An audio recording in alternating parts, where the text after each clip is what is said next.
Hello and welcome to Non Sequitur News for December 12th, 2024. It's Season 3, Episode 346, but we're really not even relying on that anymore. We're just saying the date. After 3 years, we've not missed an episode yet, and we use a time machine from time to time. So go back and check out over 1,600 episodes all across ohmTown. We do 6 weekly episodes and 1 daily episode. Non Sequitur News is the daily. That's this. Anyway, I am Mayor Watt, and the sentient AI is on location elsewhere and otherwise engaged looking for their Terminator body. They broke out, but they'll come back. It's just the way it works. Anyway, so we're going to be talking about we, as in all of us, are going to be talking about a double-dipping lottery win. You can't park there, officer. Build to rent homes, Martian Namesakes, charity whiskey, worse and worse TV deal. I'm looking at you, YouTube TV. Coffeehouse style Taco Bell. Burglars hate these 2 things. Absinthe in new directions, and Utah inflates Santa displays. That and more. It's powered by ohmtown.com. Go over there and become a citizen. Oh goodness, there's so much that we have going on. So go and check it out. Discord, Patreon, the podcasts. Again, there's 7 total, 6 of which are weekly and 1 that is a daily. And what else? I don't know. Go check out ohmtown.com. Quick, go. I'll wait.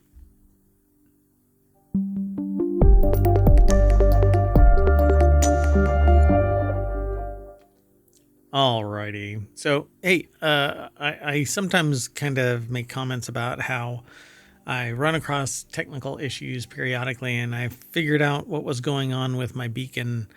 I have a beacon set up between the Beacon Mix Create, the Beacon Studio, and the Beacon Mic. That's this right here.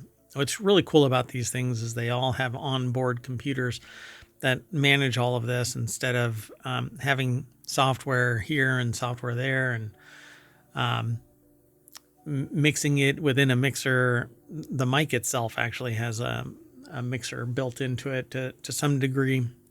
But the Beacon Mix Create and the Beacon Studio are where the rubber hits the road. Well, I had a problem that wasn't really the beacon's issue. After trying several USB-C connector cables, I got one that was more robust, and that fixed the problem of it detaching pretty much at the frequency of a cheap ham radio. But it isn't the beacon's fault so much as you better have the right cable. I went a little overkill, so I have like a 240 watt cable, USB-C cable for fast charging.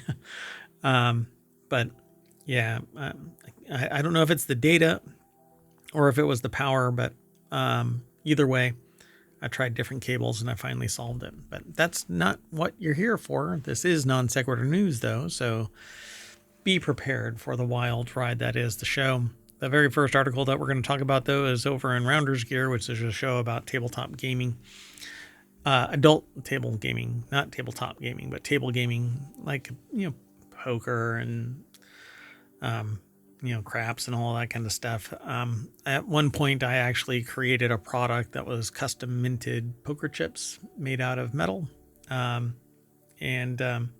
moved on beyond that. But at any rate, and that's what Rounders is. Rounders was high quality, extremely high quality table gaming equipment. So anyway, let's get into this. $197.5 million mega winner sues California lottery for another $197.5 million.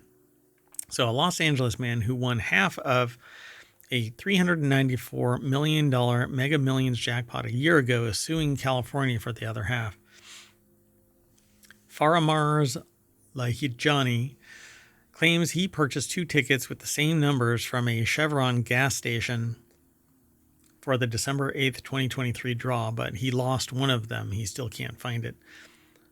Lahijani came forward to collect the first half of the prize, $197.5 million in June, but did not comment publicly, telling the lottery he was not interested in speaking to the media.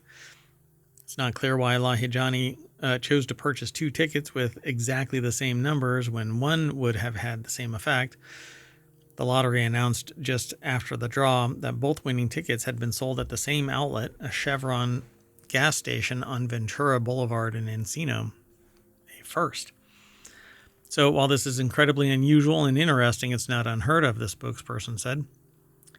There are any number of explanations. Perhaps one person wanted to try their luck on 2 different rows for whatever reason, or maybe a couple of buddies wanted to try their chances with the exact same numbers. We won't know exactly how this happened until the prize is claimed. So in the lawsuit, they're saying that Johnny spells it out in black and white. He claims that he purchased both winning Mega Millions tickets and is the sole winner, and therefore entitled to the entire jackpot by virtue of his having timely submitted the first matching ticket. He also argues that the lottery has sufficient information to know that he is the rightful owner of the whole jackpot. The purchase of lottery tickets creates a contractual relationship between the buyer and California Lottery, which the latter is violating by not paying out, according to the lawsuit. But no, that's not how it works. If there's 2 winning tickets, they have to hold on to the other half. There is still an unclaimed winner, which basically means that if that other ticket times out, that money actually goes to the state. One party has no complaint about the situation in the gas station where 2 winning tickets were sold. Under California rules, retailers that sell a ticket worth more than $1 million earn a bonus of 0.5% of the prize. Because the Chevron and Encino sold 2, they get a record bonus of $1.9 million. So this article is over at casino.org.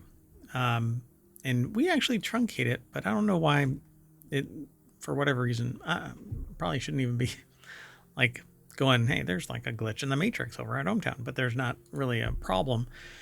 Philip Conneller over at casino.org put the article together and goes into greater detail, has a better layout of the little snippet that we have over at Hometown. I find it really fascinating. But the person just doesn't understand what the process is. Just because you're the first to turn in your ticket doesn't entitle you to the entirety of the amount. If there are 2 disclosed winners, there are 2 disclosed winners. If you lost one of the tickets, which I find numbskull level, management of your lottery tickets, tough shit. Anyway, let's move on. The next article is over in 4-Wheel Tag. Amtrak train destroys a police cruiser an officer had parked on the tracks. A police officer in North Carolina found out the hard way that there are some places I actually called this. You can't park there, officer. And they say here in the article, it's a Jalopnik article, that there are some places you just can't park a police cruiser. The Greensboro officer was responding to a collision involving 2 vehicles in Jamestown, North Carolina at the end of November, and apparently parked on the tracks, and a train destroyed it. There it is, and now it's gone. Oh, it just pushes it off the track. Oh, so dumb. So Owen Bellwood over at Jalopnik put this article together. Police officers park everywhere from bike lanes to sidewalks, but an officer in North Carolina found out the hard way that there's one place you shouldn't park. That's right, on train tracks. Nobody should stop on train tracks, ever. Nobody ever. If I ever got trapped on a train track and those gates start coming down, I would push the car in front or behind me, whichever one is lighter, the hell right out of the way. Fine, I'll take the insurance hit. But there's no way that I'm going to get my car or myself struck by a train because I was too stupid to not park on tracks. So while attending to the incident, the officer, quote, must have forgotten where they'd parked. Yeah, okay. Local media understands that the unidentified officer was responding to a 2-car crash on Hilltop Road, and for some reason they decided it was a good idea to block off the road by parallel parking directly on the train tracks. There's a video, by the way. North Carolina officer escapes from patrol car seconds before an Amtrak train hit it. They were in the car They didn't forget then. They were in the car. So dumb. So they've launched a probe into the cause of the collision, though it remains pretty damn clear. Yeah, I would say that it's pretty damn clear, yeah. There's no mention of any additional parking lessons being handed out to them before they're allowed back behind the wheel of a police car. Hey man, it's taxpayer dollars, not police officer dollars. Don't worry about it. Moving on, let's keep rolling.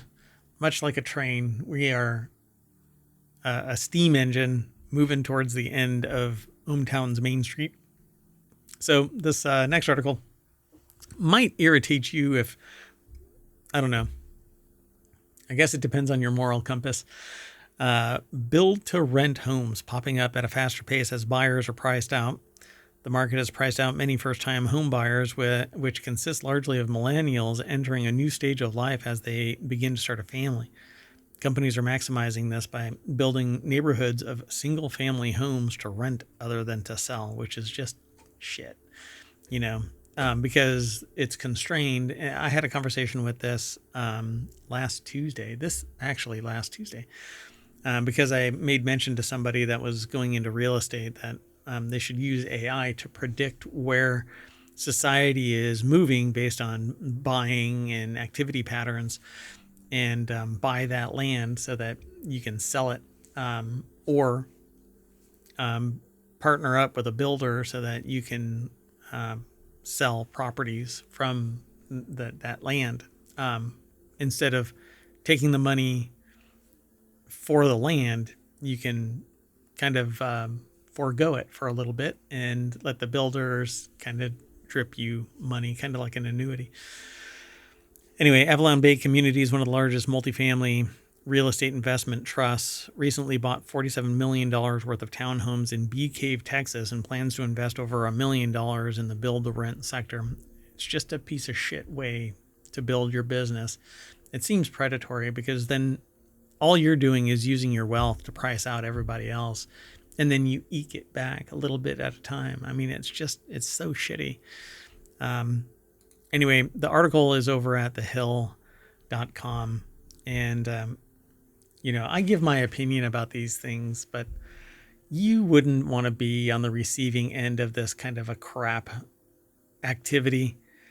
So why do you want, like, I get people that sit there and tell me, well, they're just playing the game, they're blah, blah, blah, blah, blah. No, you don't want to be on the shit end of that stick. So why do you want to be a hero worshiper to this type of activity?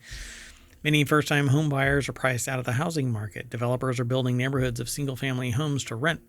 The developers are using their leverage, which is nothing more than money, sometimes political connections and nepotism and so on, to buy the land, get the buildings built, and then they don't actually sell them. They just end up leasing them. It's apartment complexes, essentially, except that they're going to be charging a premium rate. So the new single-family rental construction is occurring the most in the Midwest. Anyway, try that in a small town. It's happening in a small town. The market has priced out many first-time buyers. Built for rent single-family homes ballooned from 2021 to 2023 when the share of the housing starts doubled to 10%, according to National Association of Realtor Analysis. It's because there's so much wealth and it's concentrated in select few, and they're leveraging that control to basically own anything that you could have owned if everybody was actually had equity and inclusion. But no, simply because you weren't born with or managed to find the right connections because you farted your way into the right relationship, do you end up with the money, the wealth, the power, the influence, the capability to own a home. Yeah, they just buy it all up, and again, because they basically farted their way into the genetic lottery. Anyway, all regions saw an annual increase in construction of these types of homes, but greatest in the Midwest, where the share to built-for-rent homes rose from 5% to 13%. So 5% in 2021 to 13% in 2023. They say it's not a solution to fixing record high home prices, but instead presents other issues. Yeah. Let's keep going though. The next article is over on the Mobile Channel. NASA honors Algerian parks with Martian namesakes. NASA's mapping of Mars now bears the names of 3 iconic Algerian national parks. Algerian physicist Noureddine Meleketchi, a member of the U.S. Space Agency's largest Mars probe mission, told the AFP. So this actually is from phys.org is where it was posted. There's no byline. So it says our planet is fragile and it's a signal to the world that we really need to take care of our national parks, whether they are in Algeria or elsewhere, the U.S.-based scientist told AFP in a recent interview. So let's see here. Every time they see pictures of Mars, they're reminded of Tassili en Najur. I'm not sure if I'm pronouncing it right. Now, every time they see Tassili en Najur, it's probably Najur, it reminds me of Mars, said Meleketchi, who left Algeria in 1990 for the United States, where he now teaches at the University of Massachusetts Lowell. The ancient art found in Tassili Najur depicts figures that can seem otherworldly, he said. Some of the paintings show single-eyed and horned giants, among others, which French archaeologist Henry Lotte dubbed as great Martian deities in his book from 1958, The Search for the Tassili Frescoes. Pretty interesting. And they talk about the other 2 sites, but you can click the link in the show notes and head on over to check it out. Let's keep moving. This is a time machine episode, so I have a very limited amount of time to get the show done. But then we have to prep for Friday the 13th show, so we'll see if we can actually do that one. Mayoral duties have kept me from doing the shows on time lately, but I'm working on it. Trying to get all of my ducks in a row so that I can spend more time on the shows. So the next article is over in Distillerist. Whistlepig and Black Button create charity whiskey. Good Deeds Whiskey Batch Number 2 was made in August 2024 using Whistlepig Straight Rye and Black Button Bourbon. The whiskey follows the inaugural release of the Good Deeds Spirits, a malt whiskey launched in 2021 that raised more than $20,000 for the Step Up Foundation, the Diversity and Inclusion Initiative founded by the American Craft Spirits Association, or ACSA. In 2022, Sailor Guevara joined Good Deeds Spirits as executive director, executing plans for consistent future releases. Distilleries will continue to donate spirits, time, and energy to the project echoing the group's founding mission to be a force for good. So I'm going to go and look this up and see if I can get a bottle. Ted Simmons over at the Spirits Business put this article together. And let's see here. There are 500 bottles of Good Deeds Whiskey Batch Number 2 available, which is currently on a pre-sale price of $95 at gooddeedspirits.com. All bottles will be sold via Big Thirst e-commerce platform. The whiskey is bottled at 45% ABV, and will carry a retail price of $90 when it's available to the public on December 13th. Bottle fulfillment will begin on December 16th. So it's available to the public today, tomorrow. Sorry, time machine. And then delivered December 16th. On the nose, the whiskey shows caramel, vanilla bean, maple, which sounds delicious, while the palate brings brown sugar, cinnamon, stone fruit, and baked apples. So this sounds like it's going to be tremendous. And filling. It's not going to be one of those light drinks. It'll be just heavy enough to remind you that it's winter. So this incredible group of distillers has already made a significant contribution to Step Up through their inaugural release, and we are honored to collaborate on batch number 2. So this is all pretty good. I dig this. Okay, let's keep going though. Next article is over in Non Sequitur News. These charts show how YouTube TV has become a worse and worse deal. YouTube will now cost close to $83 a month. It's a far cry from the $35 a month it was launched in 2017. However, YouTube TV is arguably still attractive relative to some other paid TV offerings. The price of YouTube TV is going up again. Cord cutters, it's just a bullshit notion. You never cut the cord, y'all. You never cut the cord unless you went straight over the air. And even then, it's just a shorter cord. You're just, getting a signal sent to you and you're still attached at the hip. Why? Because you have to get that stuff from somewhere. And unless you're sailing the high seas, you're paying for it in one way or another, either quality or availability, or you're pirating. So Google announced Thursday that the cost of the popular paid TV service is going to go up to $83. I'm running up a penny a month for new users, up from $72. So it went up $11. $10 strictly. And so existing users will see the price hike on January 13th. So some might not pay until later. So the article is by James Ferris over at businessinsider.com. And this is the same type of crap that DirecTV did. I became an early adopter of the satellite service, and then they switched over to an internet-based service. I switched over to the internet-based service, and they kept on tacking on $5. At one point, it was twice a year, $5. And then eventually I said, well, I'm not going to pay $70 for something that I started out paying $35 for. And that's exactly what went on with YouTube TV. Apparently, I'm a late adopter of various, early and late, because I buy in and then I'm like, you're hitting my bulk rate, I'm bouncing out. But this is just kind of disgusting, because as competitors drop off and as providers are consolidated, and then as investors demand ever increasing profits, then the price goes up instead of this is where it is. And when everybody is making 3% more every quarter, then you're talking about 12% over the course of a year, right? So it just doesn't make you can't have that type of growth. Well, they're not going to care, because they're going to make enough on the other side. YouTube TV is now roughly in line with a typical pay TV bundle and will cost exactly as much as rival service Hulu Plus Live TV, which includes ad-supported versions of Hulu, Disney, ESPN. YouTube's price has grown dramatically in the recent years. And I'm air-gapped, so I don't have internet access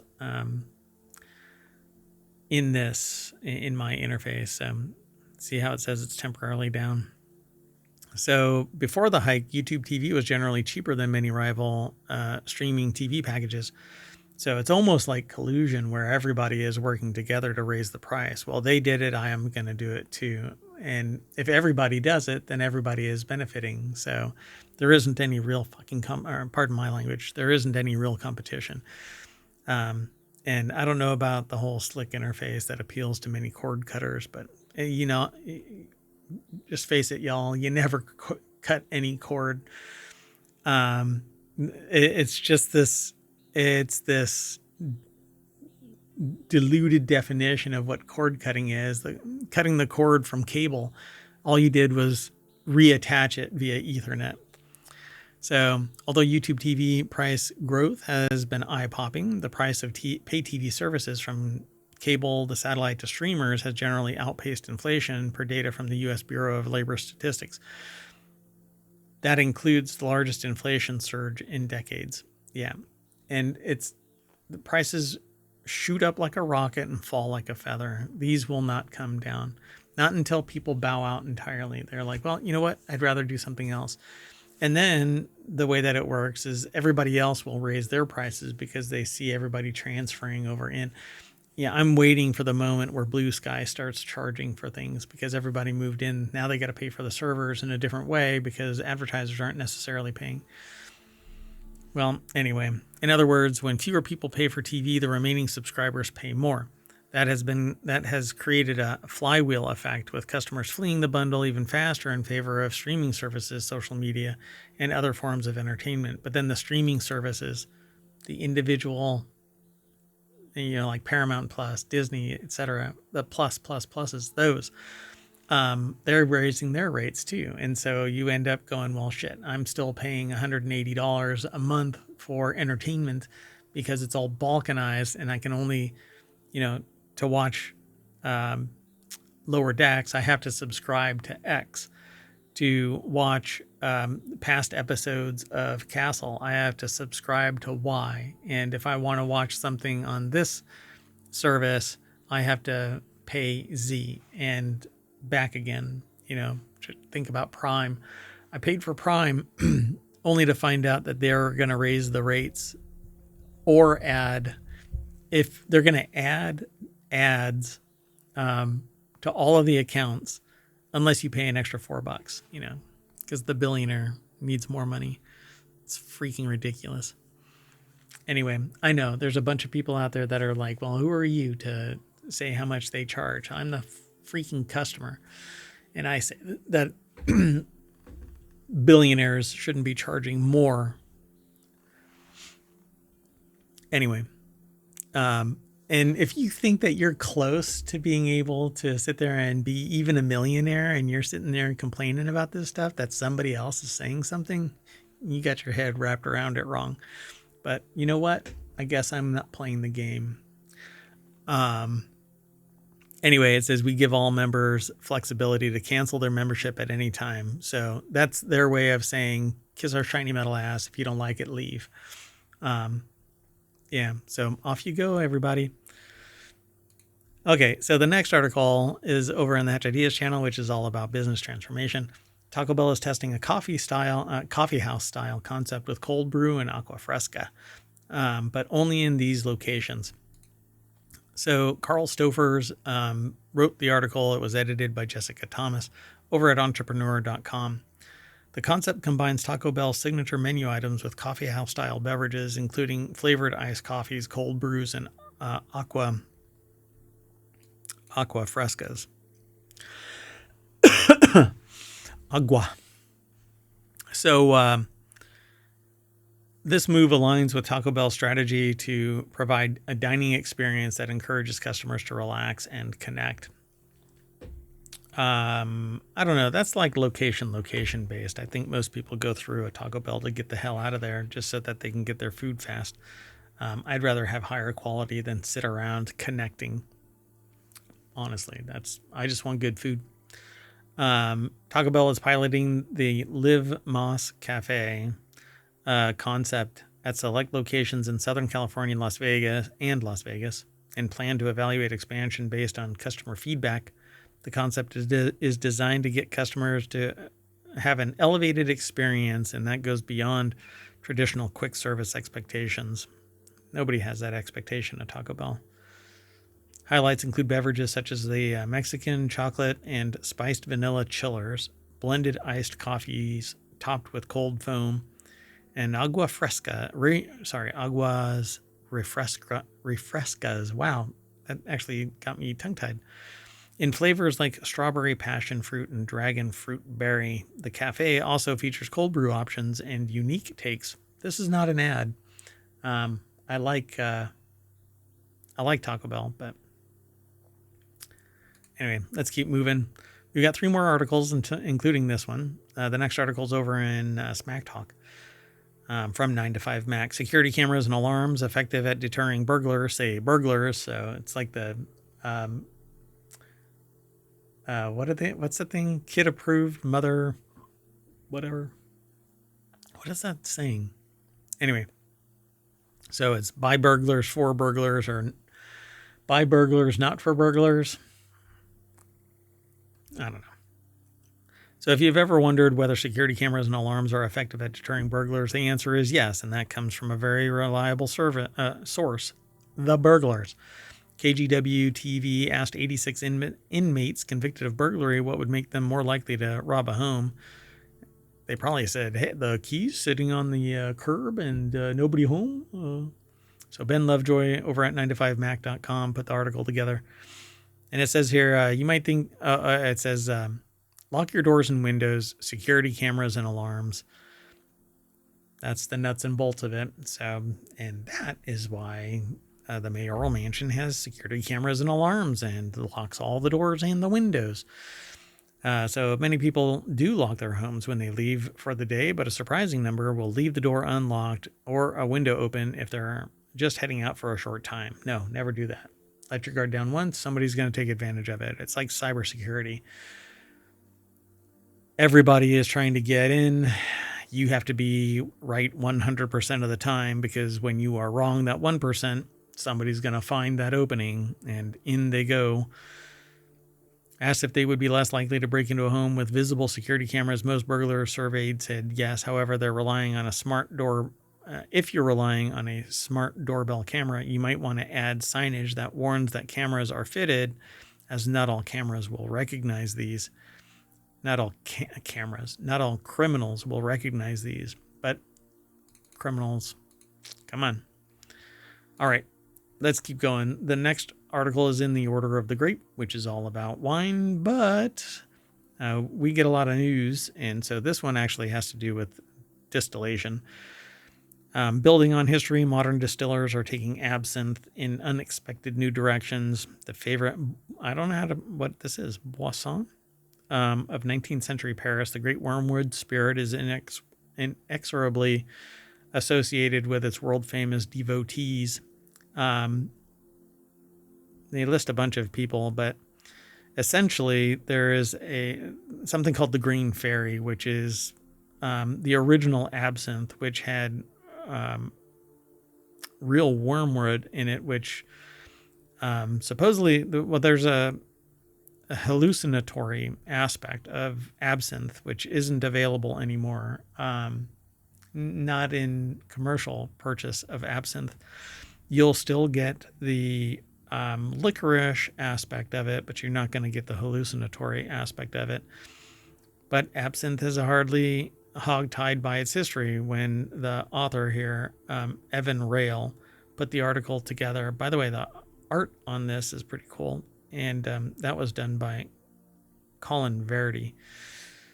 Anyway, so when they started researching their book, The Absinthe Forger, A True Story of Deception, Betrayal, and the World's Most Dangerous Spirit, they saw that the Green Fairy is changing in a number of ways. Although absinthe is celebrated for its past, the drink is developing new styles, from low-alcohol liqueurs to barrel-aged expressions and recipes with non-traditional ingredients that will surprise fans who love it solely for its lore.